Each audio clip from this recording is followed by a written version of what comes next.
Costumeiramente, Senhor, nós fazemos perguntas, são importantes, são por meio delas que nós aprendemos. E te agradecemos que a Tua Palavra tem resposta para nossas perguntas. Então, nos dirige, ó Pai, durante o tempo da nossa meditação hoje de manhã. Nós pedimos no nome de nosso Senhor Jesus Cristo. Amém.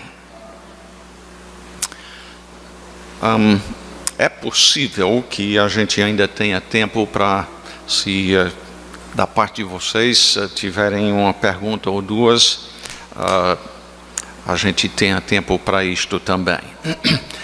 A primeira pergunta que eu recebi, e muito importante esta pergunta, é como ser justo diante de Deus. Como ser justo diante de Deus? Realmente, essa pergunta é de fundamental importância. Abram as suas Bíblias a Salmo 34, e realmente estes versículos são versículos que acompanharam esta pergunta. Em Salmo 34, versículos 15 e 19. 15 diz: os olhos do Senhor repousam sobre os, quem? Os justos, e os seus ouvidos estão abertos ao seu clamor. A implicação disto seria que Deus não atende ao clamor do injusto, mas sim do justo. E versículo 19: muitas são as aflições do justo, mas o Senhor de todas o livra. Mas de novo, não está dizendo que o Senhor vai livrar o injusto de todas as suas aflições. Mas nós sabemos muito bem também que Romanos capítulo 3, abram as suas Bíblias lá agora, Romanos capítulo 3, versículo 10 a 12, diz como está escrito. E quando Paulo diz como está escrito, ele diz: eu estou fazendo com isso referência ao Velho Testamento. Não estou transmitindo aqui uma revelação nova do tempo do Novo Testamento. Isso aqui já é antigo. Ele está dizendo: não há o quê? Não há justo nenhum sequer. Não há quem entenda, não há quem busque a Deus. Todos se extraviaram, quer dizer, saíram do caminho de Deus. A uma se fizeram inúteis ou sem proveitos a Deus. Não há quem faça o bem, não há nenhum sequer. Então, lá no Salmo 34 fala sobre o justo e que Deus ouve e atende a sua oração, o livra das suas aflições. E aqui Paulo está dizendo que não tem nenhum justo. Então, a pergunta é: tem justo ou não tem? A Bíblia tem contradição. Obviamente, quanto à contradição, este livro veio de Deus, é a verdade, não contém erro nenhum.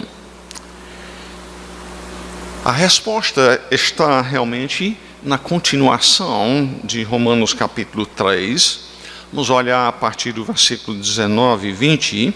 Lá Paulo diz: ora, sabemos que tudo o que a lei diz, aos que vivem na lei o diz, para que se cale toda a boca e todo mundo seja culpável perante Deus, visto que ninguém será justificado diante dele por obras da lei, em razão de que pela lei vem o pleno conhecimento do pecado.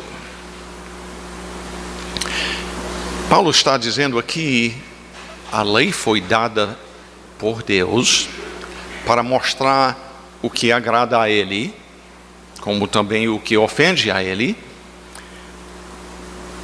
mas não a fim de que, por conhecer a lei de Deus, nós viéssemos a poder conquistar a nossa salvação. A lei Deus nos deu a fim de que nós compreendêssemos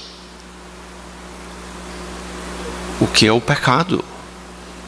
A ofensa que este pecado é contra Deus.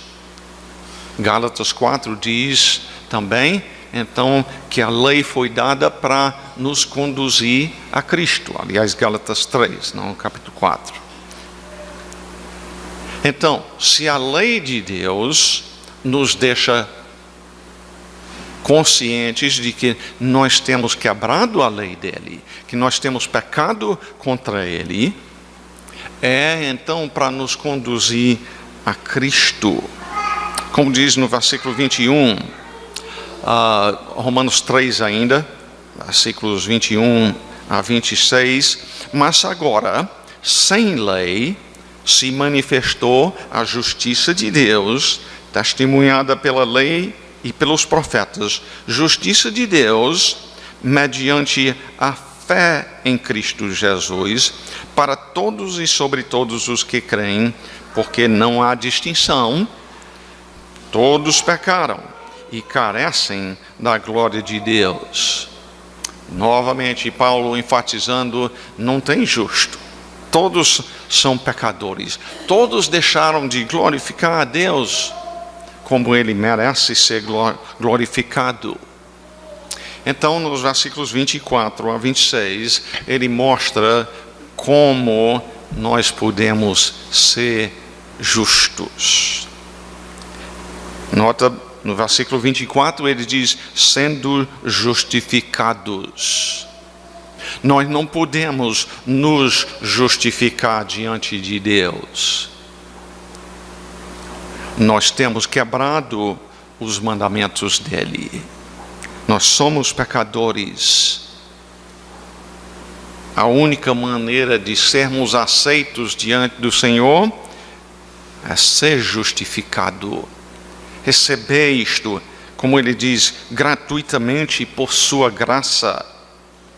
E como? Mediante a redenção que há em Cristo Jesus, a quem Deus propôs no seu sangue, que está falando da morte de Cristo, como propiciação. Isto é, Deus viu que eu, você, nós somos pecadores. E Ele, sendo justo, não podia deixar de castigar o pecado. Senão Ele seria injusto. Ele não pode meramente ignorar o nosso pecado. Cristo veio e morreu para satisfazer a justiça de Deus, a ira dele santa e justa contra o pecado. E como é que se recebe? Mediante a fé, para manifestar a sua justiça, isto é, a justiça de Deus, por ter Deus na sua tolerância deixado impunes os pecados anteriormente cometidos, tendo em vista a manifestação da sua justiça no tempo presente.